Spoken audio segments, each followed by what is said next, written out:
Continuamos con la siguiente conferencia del día con el tema NIIF para las pymes, con el expositor, el señor Gabriel Gaitán, consultor y asesor empresarial internacional, con casi 30 años de experiencia. Actualmente es miembro del SMESH, consejero técnico de la Contaduría Pública de Colombia en el periodo 2016 al 2019 en representación del Ministerio de Hacienda. Participó en la creación de COMPES de formalización, de emprendimiento y empresarismo. Fundador y socio de G&G Integral de Consultoría y firma miembro de Arista Global Group, columnista, catedrático y conferencista. Además, contamos con la participación del contador público colegiado Juan Ismael Urquizo Cuellar, quien cumplirá el rol del moderador.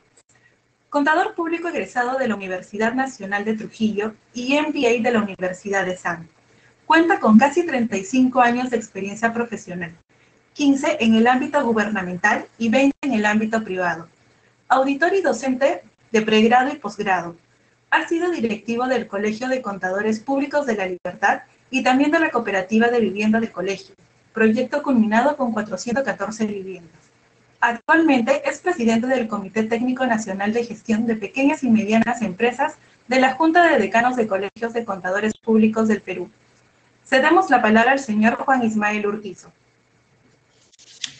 Muy buenas tardes. A nombre de la Junta de Decanos del Colegio de Contadores Públicos del Perú, le damos la más cordial bienvenida a esta charla que vamos a compartir con Gabriel. El tema que nos compete relacionado a la normatividad contable para pequeñas y medianas empresas, es importante señalar que según, por ejemplo, la Organización de Naciones Unidas, este segmento de empresas, ¿no es cierto?, tiene un rol fundamental en la economía y son pues, los mayores empleadores a nivel mundial, ¿no? Y representan aproximadamente en ese ámbito entre el 60 y 70% del empleo. El Banco Mundial, por otro lado, señala que aproximadamente son entre 200 a 245 millones de empresas de este segmento. Estudios de América Latina y el Caribe por parte de la OECD, de CEPAL, se señala que son alrededor de 10 millones de este segmento de empresas. Y en el Perú tienen también una connotación muy importante, ¿no? Representan el 42% aproximadamente de la producción nacional, están involucrados en el 88% del empleo en el ámbito privado, y tienen una participación en el número de empresas mayor a más de 2 millones en el ámbito nacional.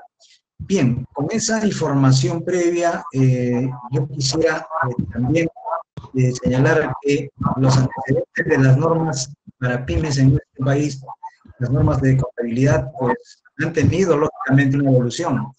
Y en ese sentido, vamos a compartir con nosotros su conocimiento y también el hecho de que está trabajando de manera permanente en la actualidad en esta temática el señor Gabriel Gaitán.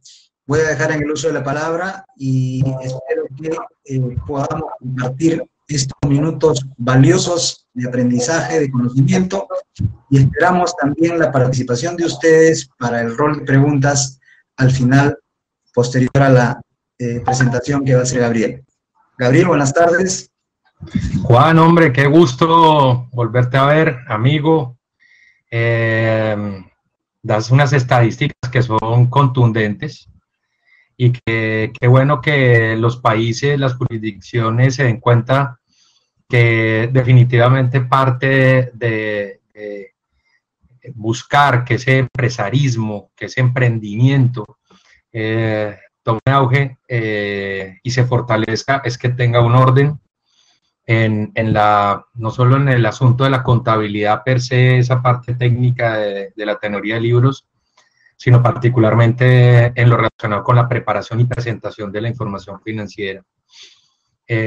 Por ejemplo, hay una estadística que tienen las cámaras de comercio que mencionan que de 1000 entidades que formalmente se constituyen,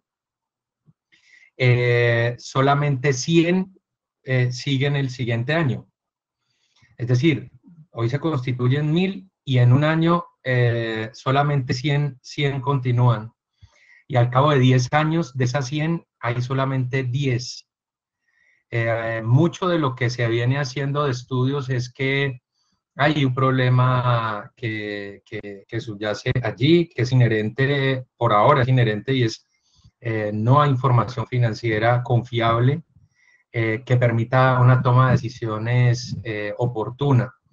Y hacia allá es hacia dónde vamos. Creo que hoy vamos a hablar de una excelente herramienta que nuestros países han decidido aplicar pues para las entidades, y sobre eso también vamos a hablar ahora. Y qué buenas estadísticas, insisto, Juan, porque son absolutamente necesarias para todo lo que se viene. Hoy vamos a hablar entonces del debido proceso y le he llamado la emisión de la nueva NIF para las pymes por los cambios que, como vamos a ver hacia el final, vienen. Son bastante potentes. Para lo que nos corresponde a América Latina, ese debido proceso se lleva bastante tiempo. Yo voy a hablar desde el punto de vista, el tipo de contrato que puede tener la entidad, la organización de cada país, en este caso directamente con el IASB. En el caso de Perú, obviamente creo que está en cabeza de la Junta de Canos.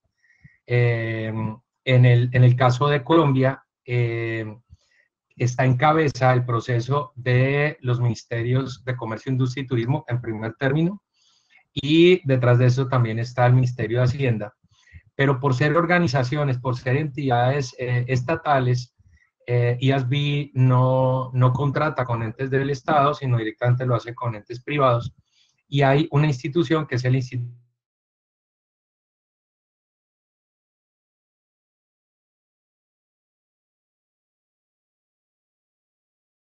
Todas estas organizaciones internacionales elaboran una agenda que también la colocan en discusión pública. Ellos también tienen un debido proceso que está dado básicamente en la democratización, en la apertura para que todos podamos entrar a contribuir a estos procesos.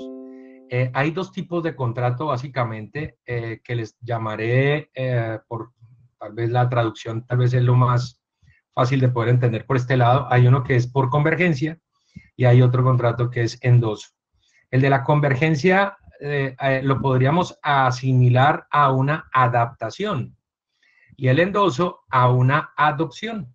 Cada país en el contrato con el IASB tomará la decisión si va a ser una adopción, es decir, si va a ser por endoso, la forma en la que incorpora estos estándares en su normatividad, o como hizo Colombia y una gran cantidad de países en el mundo que incluyen a México, a Brasil, a España, la misma Unión Europea, Japón, entre otros que vienen a la cabeza, que nos fuimos por convergencia, es decir, básicamente lo que les voy a comentar a continuación. Una vez el equipo del IASB define un borrador de agenda, que sobreviene ese borrador de agenda a partir de todos los comentarios que nosotros le hacemos al IASB. El IASB estructura un borrador de agenda para los periodos siguientes y lo expone para que todos contribuyamos, y en esas contribuciones es donde digo yo que somos muy valiosos todos los que podemos ser, entendiendo que somos parte activa, entrar a contribuir en esto. Una vez la agenda es discutida públicamente, simplemente ellos definen la agenda y ya queda claro cuáles son los asuntos que va a tratar en el periodo siguiente. Diríamos que en este momento el borrador de agenda para el año 2021 está expuesto y estamos próximos a tener claro cuál es la agenda y los asuntos que se van a tratar en el próximo año por parte del IASB. Ahí hay una parte del debido proceso. Lo que sigue es que obviamente ellos toman la agenda y cada punto en los tiempos que se han impuesto lo van tratando. Y cada asunto, una vez que cada equipo de trabajo toma ese asunto, pues va definiendo qué se va a hacer. Si las iniciativas van a ser un proyecto de nueva norma o un proyecto de una nueva interpretación o simplemente un proyecto de enmienda de alguna de las normas que pueda llegar a existir.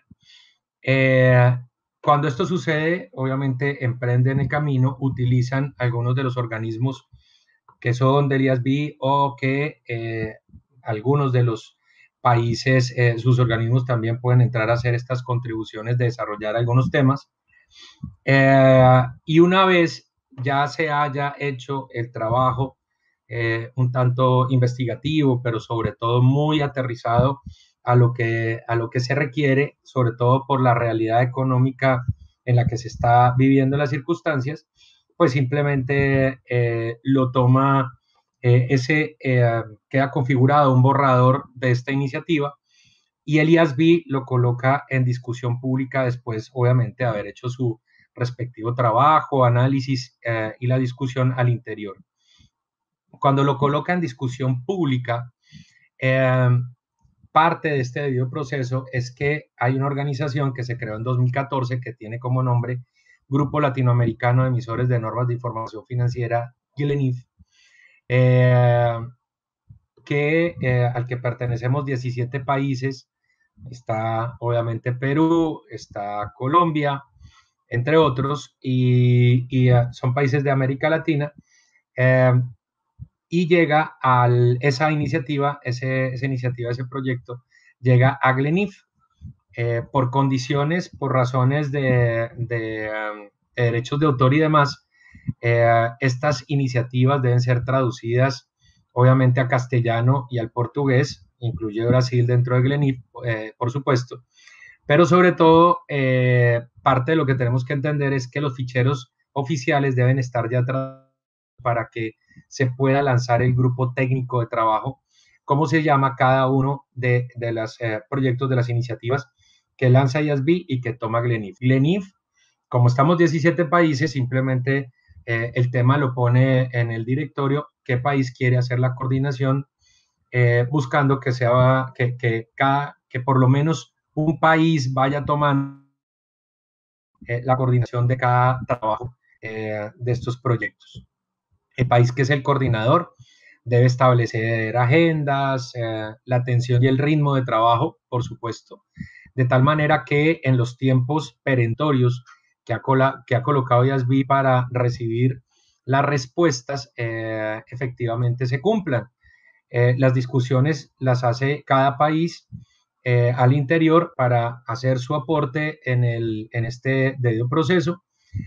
Se discuten en asambleas, en reuniones por parte obviamente, de GLENIF. Se define una posición de América Latina y GLENIF directamente hace el aporte. Eso no quiere decir que cada país podría hacerlo por separado o cada individuo si así lo quisiese.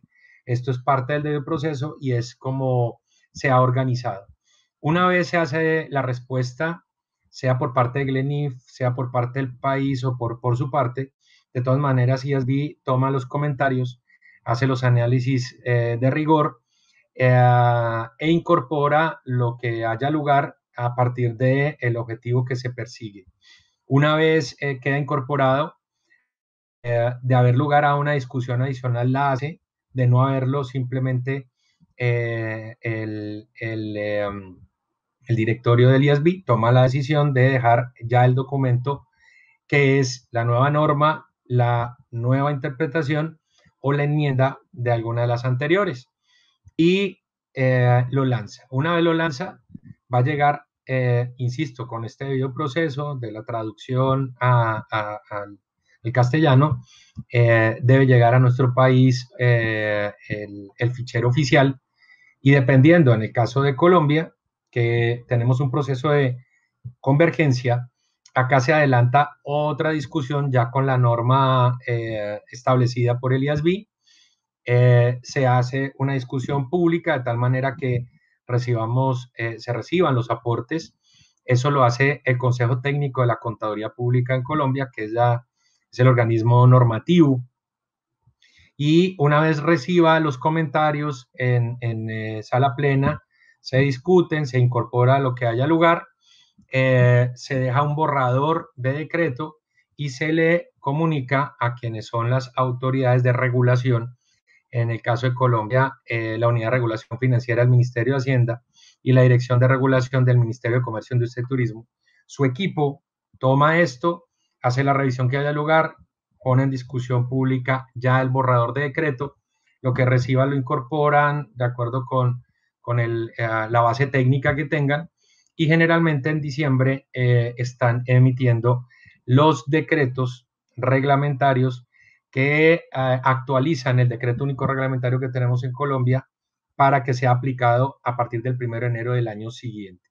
Ese debido proceso se da en Colombia, pero vale la pena mencionar que el debido proceso que estamos teniendo en Colombia sigue los principios que tiene IASB para las emisiones de las normas.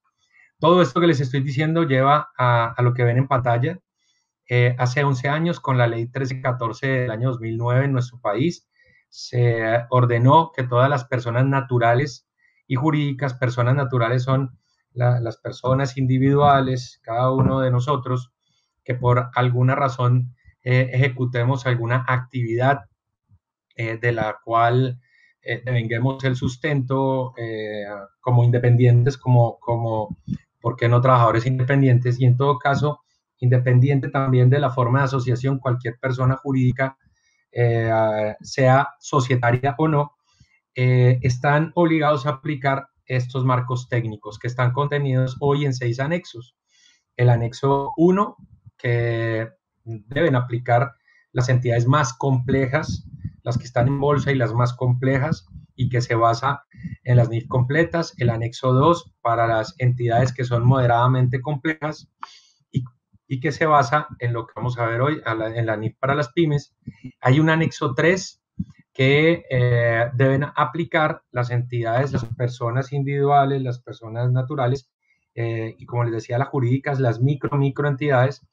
Este anexo 3 es un marco técnico que construimos en nuestro país para las menos complejas, las más pequeñas y menos complejas. Es una contabilidad simplificada, pero bastante simplificada, y que permite a cualquier entidad con mínima complejidad poder no solamente administrar la contabilidad, sino preparar y presentar información financiera de propósito general. El anexo 4 contiene el marco técnico de aseguramiento para quienes son auditores externos independientes. Acá en Colombia hay una figura que se llama revisoría fiscal, o cualquier contador que ejecute encargos relacionados con la ciencia contable y particularmente el aseguramiento de la información. Entonces ahí encontramos las normas de aseguramiento, hay unas normas de no aseguramiento y las normas de gestión de calidad para las firmas. En el anexo 5 tenemos el marco técnico para las entidades que no cumplen con la hipótesis de negocio en marcha y que no tienen ese poder de decidir si van a continuar o no. Más bien, no tiene poder, no hay solución de continuidad, discúlpenme. Entonces, están para entidades que no cumplen con hipótesis de negocio en marcha y no tienen solución de continuidad, y que a partir del 1 de enero de 2018 en adelante entrarán en liquidación. Entonces, ahí hay un marco técnico para entidades en liquidación. Y el anexo 6, que lo incorporamos en diciembre al decreto, contiene las normas de contabilidad, y a futuro adicionalmente tendrán las normas de gestión documental contable, provenientes de un decreto que estaba emitido en nuestro país desde el año 93. Todos estos 6 anexos soportan el decreto único reglamentario y son los marcos técnicos normativos relacionados con contabilidad, información financiera, auditoría y aseguramiento de información. El anexo 4, simplemente a manera de ilustración, contiene 47 estándares, 37 normas internacionales de auditoría, 2 normas internacionales de encargos de revisión, 5 normas internacionales de contratos de aseguramiento. Estos tres anteriores son contratos de aseguramiento. De no aseguramiento están las normas internacionales de servicios relacionados, que son 2. Adicionalmente, también está incorporada las normas de gestión de calidad, en este caso por ahora la norma de control de calidad 1, y el complemento de nuestro código de ética, que es el código de ética internacional que está en este anexo. Bueno, ahora sí a lo que nos ocupa, que es el SMAKE. El SMAKE es el organismo asesor del IASB. Somos 6 los latinoamericanos que pertenecemos hoy a este grupo de implementación de las normas internacionales para pequeñas y medianas entidades, y esa es la misión. Nosotros, los que somos SMAKE, tenemos como misión apoyar la adopción internacional de la NIF para pequeñas y medianas entidades y para supervisar su implementación. Todos sabemos que actualmente estamos en el proceso de llevar a cabo esa iniciativa para producir, esperamos, las enmiendas de la NIF para las pymes, y por qué no, porque está la puerta abierta, por eso hablo yo de la nueva NIF para las pymes, poder incorporar, de haber lugar a ello en las discusiones que vamos a dar a partir de noviembre de este año en adelante, unas nuevas secciones, si la discusión y los comentarios de la comunidad contable en el mundo así lo amerita. La NIF para las pymes es hoy un estándar que tiene 250 páginas, 35 secciones.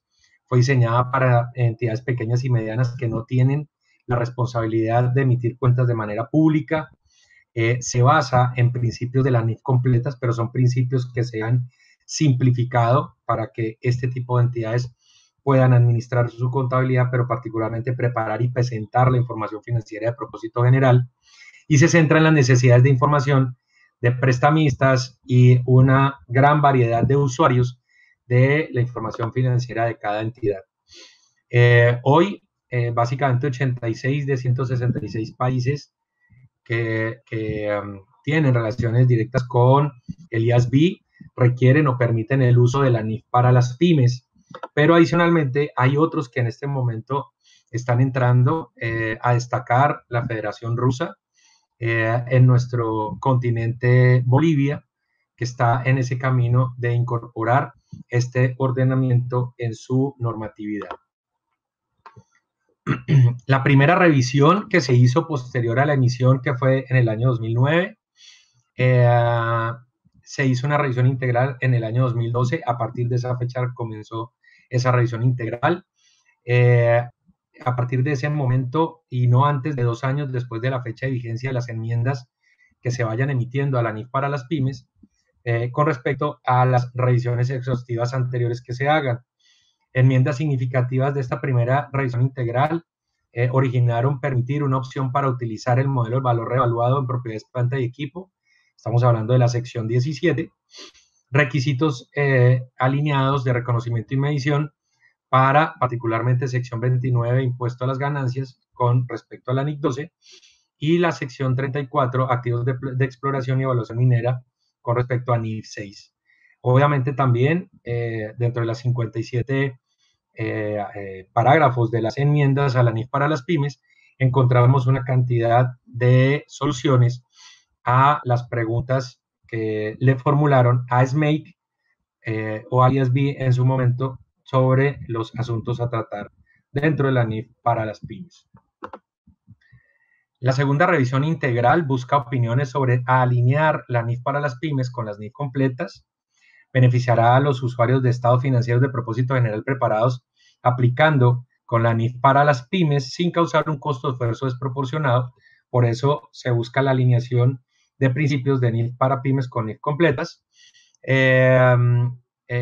sobre una base de esta norma como corresponde. En principio estamos viendo en pantalla el cronograma inicial, donde se ve que hasta el primer semestre, el segundo trimestre, el primer semestre de este año, se iban a aceptar comentarios, y se buscaba que en el segundo semestre se hicieran las deliberaciones y las reuniones de este año. Eso cambió, como ya les voy a mostrar. el análisis y la revisión integral que se está haciendo tiene como objetivo, en primer término, hacer una petición de información, es decir, colocar en discusión pública todo el proyecto, de tal manera que se obtengan opiniones sobre sí y cómo alinear la norma NIF para las pymes con las NIF completas, buscando beneficiar, como ya mencioné, a los usuarios de la información financiera de propósito general que los emitan basándose en esta norma. La fase del proyecto, esta petición de información, es el primer paso de esta segunda revisión integral de la NIF para las pymes, y esta revisión no tendrá como consecuencia necesariamente la modificación de la NIF para las pymes. Si el IASB identifica posibles modificaciones después de revisar los comentarios sobre la petición de información, entonces emitirá un proyecto de norma para solicitar los comentarios acerca de las propuestas. Por ahora, lo que se está pensando es en las enmiendas que puedan haber con las secciones que hay actualmente. Los comentarios sobre la petición se publicarán en la página web de la Fundación ifrs.org, y obviamente se amplió el plazo para que los comentarios se reciban con plazo perentorio hasta octubre 27. De esa manera, a partir de noviembre, vamos a hacer las deliberaciones en el SMAKE para tener un documento, información de esta primera fase a presentarle a los miembros del IASB. ¿Por qué el IASB lleva a cabo esta segunda revisión? El IASB emitió la norma, la NIF para las pymes, en julio del año 2009, en respuesta a un fuerte apoyo internacional para que se emitiera una norma para entidades privadas que no tuvieran la obligación pública de rendir cuentas públicamente, y básicamente entidades pequeñas y medianas. Después de hacer ese análisis de los comentarios durante el desarrollo de la NIF para las pymes, IASB decidió revisar la NIF para las pymes de forma periódica. Básicamente, vamos a encontrar que va a haber una revisión entre cada 4 o 5 años aproximadamente, entendiendo que la primera revisión integral se hizo en el año 2012, y se hizo en el año 2012 porque cuando se emite en el año 2009, comienza su aplicación en el año 2010, y en el 2011 ya teníamos estados financieros de entidades que habían aplicado NIF para las pymes, y ya comparativos. Luego en el 2012 ya teníamos la información para poder, obviamente, hacer un análisis profundo, como debería corresponder. Sobre la base de las opiniones de la primera revisión, el IASB manifestó su apoyo a llevar a cabo una revisión integral de la NIF para las pymes que comenzaría no antes de 2 años desde la fecha de vigencia de las modificaciones a la NIF para las pymes. ¿Cómo identificó el IASB qué temas iba a abordar durante esa segunda revisión? Pues al considerar qué normas de las NIF completas deberían incluirse en el en el alcance de la segunda revisión, pues el IASB primero observó que las partes interesadas tienen diferentes puntos de vista sobre si la NIF para las pymes debería seguir alineándose con las NIF completas, algo que se resolvió y vamos a ver en la parte A del proyecto, de la iniciativa, en el proyecto que está recogiendo los comentarios, que trata básicamente esto. Y segundo, decidió no modificar la NIF para las pymes para tener en cuenta algunas de las normas de las NIF completas consideradas como parte de la primera revisión integral, lo cual también vamos a ver en la parte B y C, que no es que necesariamente no se vaya a hacer la modificación, sino que dejó la puerta abierta para una posible modificación. ¿Qué cuestiones aborda esta segunda revisión? El IASB decidió que la segunda revisión vaya a pasar básicamente por estos 4 asuntos. Primero, el marco para la revisión, en el que se va a incluir si la NIF para las pymes debería seguir alineándose con las NIF completas. Ya lo vamos a ver en la parte A. NIF completas, las modificaciones que se dieron a las NIF completas y a las interpretaciones a CINIF emitidas desde la primera revisión integral, es decir, a partir del 2012 hasta la fecha. También las NIF completas, pero las modificaciones que tienen las NIF completas y las CINIF, que fueron emitidas desde el año 2009, en este caso hasta el 2012, es decir, Con estos dos puntos anteriores tenemos que saber que cualquier NIF completa o interpretación emitida desde el año 2009, particularmente de julio del año 2009 hasta la fecha, quedaron incluidas en este asunto. Y adicionalmente unos temas que no se han abordado y otras cuestiones relacionadas con NIF para las pymes que se consideran relevantes para el funcionamiento de las entidades que aplican este estándar. Como vengo anunciando, la estructura de la petición de información consta de 3 partes. La parte A son 4 preguntas de carácter estratégico y general, el marco para la segunda revisión integral básicamente.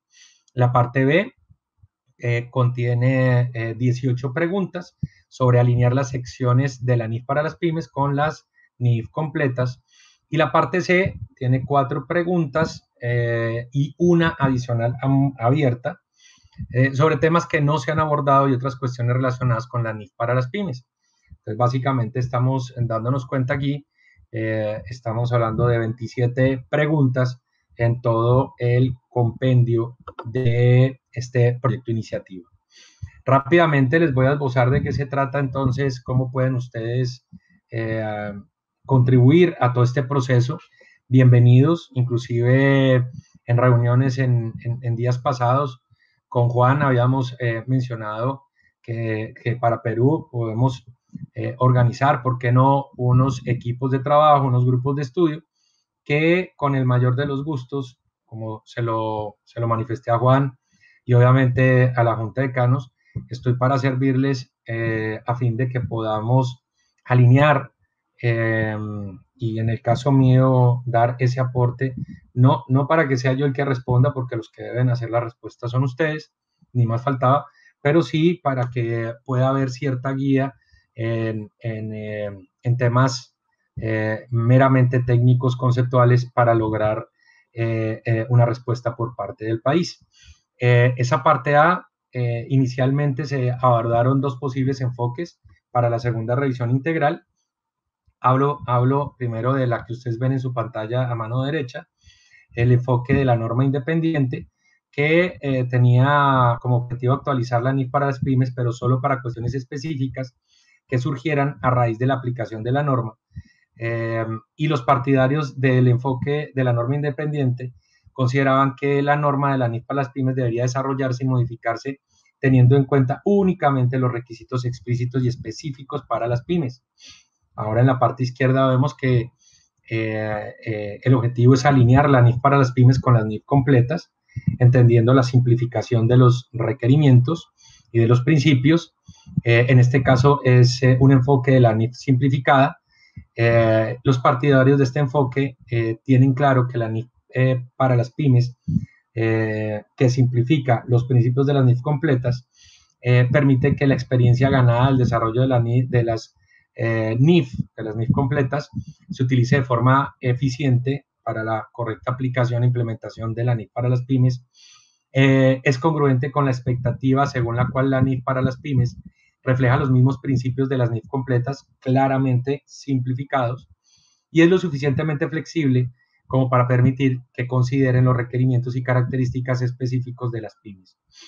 Esta línea, entre otras cosas, por ejemplo, en Colombia, dejamos en el trabajo, en la labor como ente normativo, dejamos claro que es posible aplicar la jerarquía normativa, y en ese sentido hay asuntos que, si son permitidos por parte de la NIF para las pymes, podría aplicar de manera supletiva algunos asuntos que están en las NIF completas o en otros estándares, siempre que guarden coherencia y que los linderos no se transgredan a la hora de la implementación de algún otro asunto.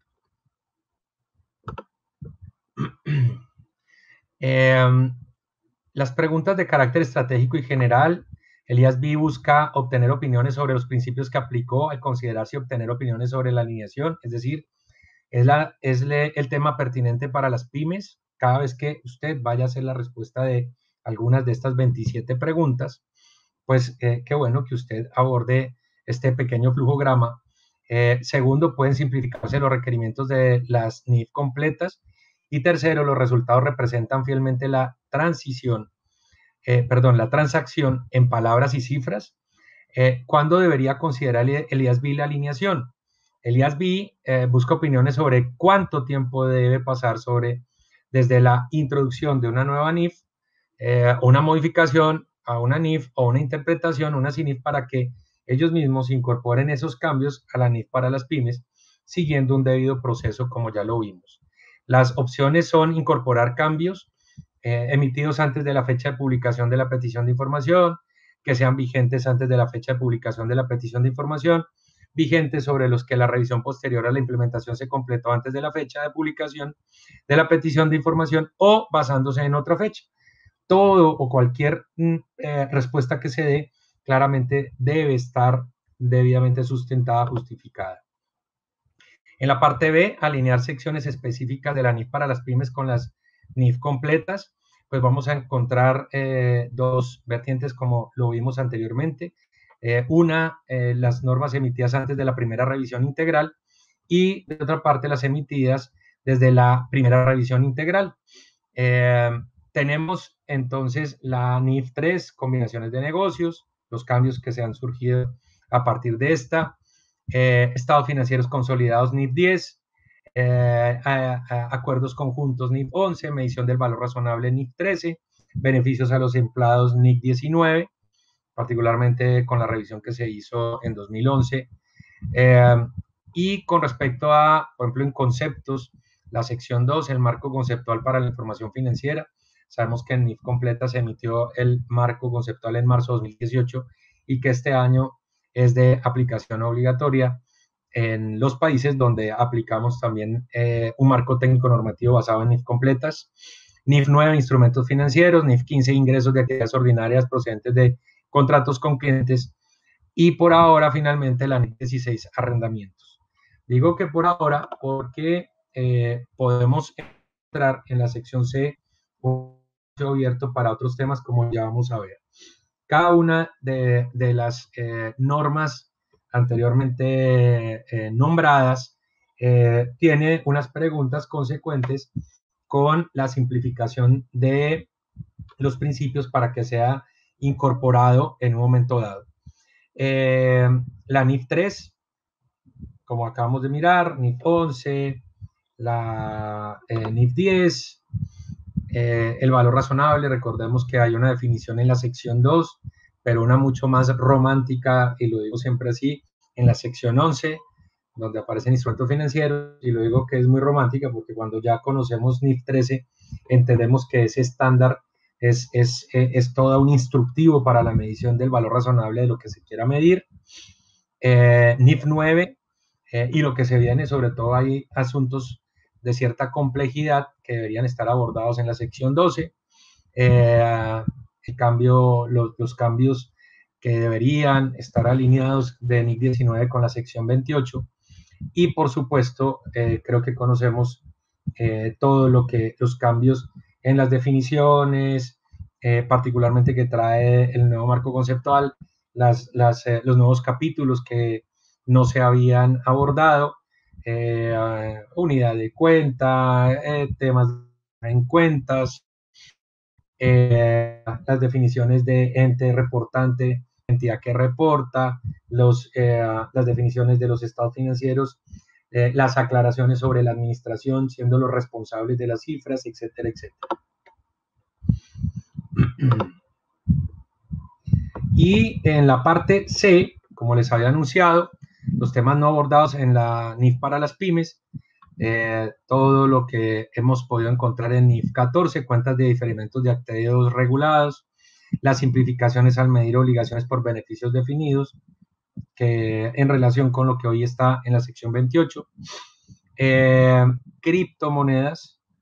Creo que el lunes con mi amigo Luis Henry Moya vieron algo de esto.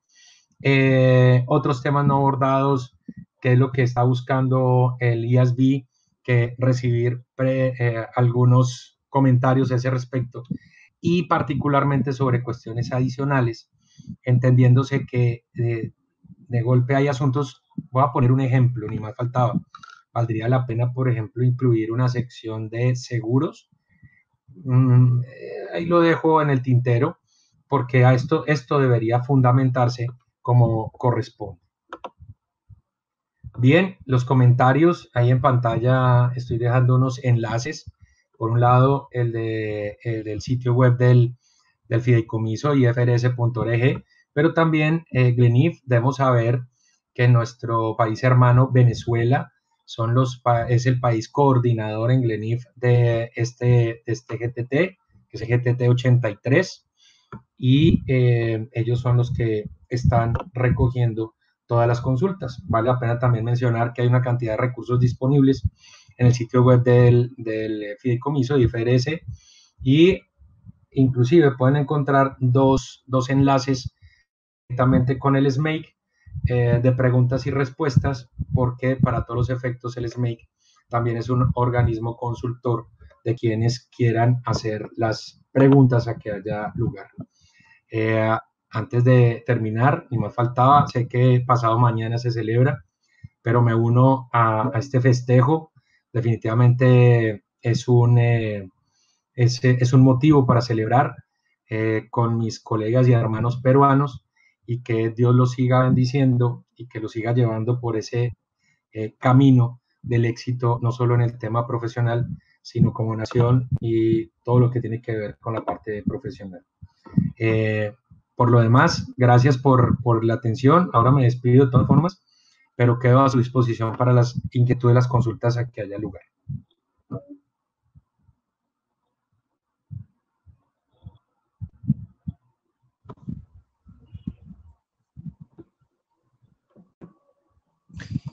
Bien, vamos a tomar en consideración entonces algunas consultas que nos están haciendo llegar las personas que están asistiendo a esta teleconferencia. Nos señalan, Gabriel, si una asociación sin fines de lucro que tiene la connotación de pyme está obligada a adoptar las normas internacionales de información financiera para pymes. A ver, Juan, bueno, lo primero, y qué bueno que vayamos, voy a tomar la pregunta y voy a aterrizarla en sus partes. El término no lucrativo o sin fines de lucro es un término que se debe acuñar o que se acuña en todo lo relacionado con contabilidad tributaria. El que sea o no con fines de lucro es un tema tributarista. Vale la pena que vayamos acuñando términos como, por ejemplo, entidades no societarias, y dentro de las no societarias, el que no tenga fin de lucro es un asunto adicional, en razón a que podemos encontrar, por ejemplo, cooperativas financieras que, por ejemplo, en mi país, de acuerdo con una ley del siglo pasado, es más, de las décadas de los 80, se establece que las cooperativas financieras son no lucrativas, y claramente son entidades no societarias, pero lejos de ser no lucrativas. Eso es una discusión que se da, y qué bueno que en este tipo de entidades también se puede establecer cuáles son asistencialistas y cuáles son mutuales, porque las mutuales sí hay un lucro que por el cooperativismo y la solidaridad es distribuido, y esto es otro asunto. En todo caso, cada país está en la potestad de establecer, y eso es de cada jurisdicción, quienes tienen que aplicar qué marco técnico. Últimamente, no solamente IASB, particularmente IFAC, a partir de emitir las normas de aseguramiento, vienen acuñando otros términos que sean entidades complejas, menos complejas.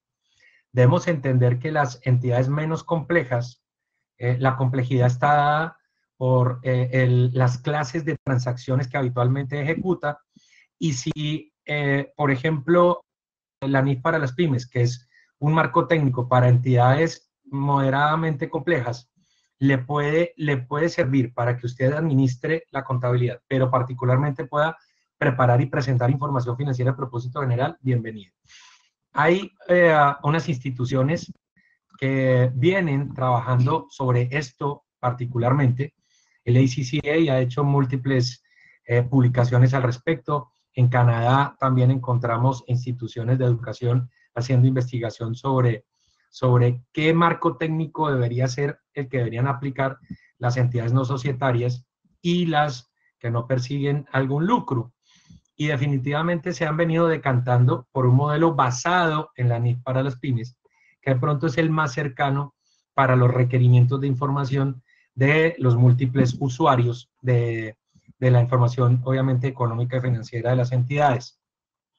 El que sea obligatorio, yo el obligatorio lo dejo más a las autoridades de cada país que establezca eso. Para mí obligatorio, las entidades que cotizan en bolsa son los únicos que están obligados a aplicar NIF completas por la connotación misma de lo que esto implica, pero finalmente es un buen modelo el de NIF para las pymes, que puede servir de base para entidades no societarias y particularmente las que no están persiguiendo algún fin de lucro. ¿De acuerdo? Correcto. Una segunda consulta relacionada con la entidad que representas, Gabriel. El SMEI nos preguntan, ¿trabaja únicamente con el ESB o también tiene actividades de diversa índole, entre ellas colaborativa, con otras entidades o países inclusive? El SMEI, y ustedes pueden ubicar fácilmente la respuesta en el sitio web del fideicomiso en IFRS. Ustedes van a encontrar que el SMEI es el grupo implementador del IASB. Es decir, este es un grupo del IASB. Nosotros, los que somos miembros del SMEI, no estamos en representación de nada. Es un asunto meramente personal. Nosotros no representamos ni a una institución, ni a un país, ni más faltaba. Hablo ahora de región porque de América Latina, de hecho, con respecto al volumen de miembros del SMEI que habían hasta el 30 de junio, pues en este momento América Latina tiene menos representantes en el SMEI. En este momento somos 24 los miembros del SMEI. Antes eran 14, pero habían 7 miembros. Ahora de 24 solo somos 6, porque como les mostré en el mapa, pues esto ha venido difundiéndose en más países. La NIF para las pymes son más países los que vienen haciendo su aplicación, y hay intereses, obviamente, en países de Asia, de Oceanía y de África, y les han incrementado esa participación para que hagamos parte de esto. Ahora, esa es la principal respuesta a esa pregunta, pero de requerir algún tipo de apoyo, ni más faltaba, a su disposición siempre. Ok, nos hacen otra pregunta también, Gabriel, relacionada con la exposición. Nos preguntan cuál sería las diferencias o las situaciones que habría que tomar en consideración con relación a por qué las empresas o las entidades adoptan NIF plenas y por qué adoptan NIF para MIPE. A ver, ¿cómo es? ¿Cuáles son las como requisitos o sí, qué deberían tener en cuenta para que aplicara una y otra? Sí, como requisitos más que todo. Perfecto. Mire que eso lo discutíamos en estos días, y de una vez saludo que por ahí creo que está conectada mi amiga Liliana Delgado, que es una estudiosa de este tema en mi país, porque estamos aterrizando esos conceptos que hablaba yo ahora de altamente compleja o moderadamente compleja, entidades complejas, altamente o no. Cuando hago referencia a eso, básicamente estoy dejando claro que tanto quienes conforman la administración o la dirección de la entidad como los contables debemos tener una consideración con respecto a qué clases de transacciones operamos o ejecutamos en el día a día dentro de la entidad, y qué nivel o qué tan complejas son esas transacciones. La complejidad, yo lo ilustro, inclusive yo siempre digo, hombre, créanme que es de alguna manera sencillo entenderlo, y es porque Hombre, si las transacciones que tenemos, si tengo mapeada la entidad en las transacciones, en las clases de transacciones, esto no tiene nada que ver con el volumen de transacciones, sino con las clases de transacciones.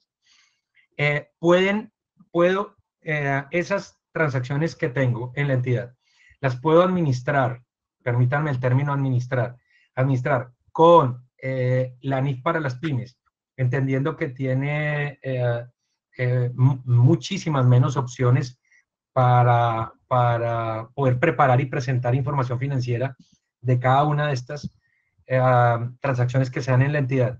Si lo puedo hacer y existe la norma dentro del estándar para poder ejecutar esas actividades, pues definitivamente ese es el modelo que usted puede seguir. Ahora, en nuestro país emitimos 2 documentos de direccionamiento estratégico para los contadores, particularmente en el que decíamos, venga, proyecte la entidad a 5 años por lo menos para que usted sepa cuál es el mejor marco que debería aplicar. De tal manera que le calce, el que mejor le pueda calzar, el que mejor se pueda vestir la entidad. Básicamente, y quiero ser muy ilustrativo con esto, porque si definitivamente es una entidad que tiene transacciones habitualmente complejas, pues lo voy a decir por la parte mía, yo soy XXL, es como que yo quisiera colocarme una camisa talla S. Definitivamente puede ser que me entre, pero me va a quedar demasiado apretada, no me queda como debería corresponder. Eso es como muy ilustrativo, pues quiero hacerlo como muy dibujado, para que la gente pueda entender cuál es el mejor modelo a aplicar. Y definitivamente el modelo universal son las NIF completas. Y si entidades quieren utilizar un marco técnico asequible, con principios simplificados, y lo pueden hacer porque sus transacciones pueden estar administradas, obviamente, con este marco, pues nada, bienvenido a las pymes. Si no, sigamos en NIF completas, que será el marco que le va a colaborar. Correcto. Gabriel, tenemos varias preguntas, pero dado el tiempo, vamos a formular una última. Ximena Mariano nos pregunta, buenas noches, agradecida por la gran ponencia. Mi consulta es, si mi empresa que es pyme y solo aplica normas tributarias, pero no se basa en las NIF, y recién quiere implementar las NIF para pymes, ¿puede comenzar implementando algunas secciones que intervienen o tienen que ser todas las secciones necesariamente? Bueno, Ximena, cordial saludo. Voy a iniciar por el final. No se entiende, y eso está en la sección 35, no se entiende aplicada la NIF para las pymes si no aplica de manera consistente toda la NIF. Y son todas las secciones, obviamente, que le son aplicables. Usted podrá decir, pero es que yo no tengo instrumentación financiera compleja, luego no tengo que aplicar sección 12, pues válido. Pero todo lo que le sea aplicable, lo que le sea pertinente con su negocio, lo tiene que aplicar. Luego, no es un tema selectivo, arbitrario, sino es coherente y completo. Uno. Segundo, no se nos puede olvidar que los principios que asisten a este tipo de marcos técnicos nos dicen que la contabilidad es una sola, pero de la contabilidad debemos preparar y presentar información financiera de propósito general separada de la información de propósito tributario. Quiere decir que la contabilidad financiera está separada de la fiscalidad. La contabilidad y la fiscalidad deben estar separadas. El tema de la contabilidad de propósito tributario usted lo administrará con su Estatuto Tributario Nacional. El asunto de preparar y presentar información de propósito general, información financiera de propósito general, usted lo administrará, preparará, presentará y revelará de acuerdo con un manual de políticas contables y financieras que usted elaborará con base en el marco técnico que vaya a aplicar, NIF completas o NIF para las pymes. Básicamente, si estamos hablando de NIF para las pymes, usted construye un manual de políticas y con eso tiene una base técnica para preparar, presentar y revelar información financiera de propósito general. Recuerde, hay que separar la contabilidad de la fiscalidad y esos son principios fundamentales que asisten estos ordenamientos. Gabriel, muchísimas gracias, felicitaciones por la ponencia, muy clara, muy amplia. Te agradecemos tremendamente tu participación. Esperamos tenerte pronto nuevamente para poder seguir tratando estos temas técnicos que son tan necesarios para un ámbito tan amplio y complejo como son las pymes. Un fuerte abrazo desde aquí de Perú para un amigo colombiano como tú, Gabriel, y esperamos nuevamente vernos pronto. Muchas gracias a ustedes por su atención desde la Junta de Decanos del Colegio de Contadores Públicos del Perú. Buenas tardes. También me despido. Gracias, Juan. Un abrazo gigante a vos, amigo, a la Junta de Decanos de Colegios de Contadores Públicos del Perú. Que tengan un muy feliz día y que lo celebren el viernes con toda la responsabilidad. Un cariñoso saludo, hermano colombiano, y acepto tu invitación. Por allá nos estaremos viendo. Un placer. Dios los bendiga.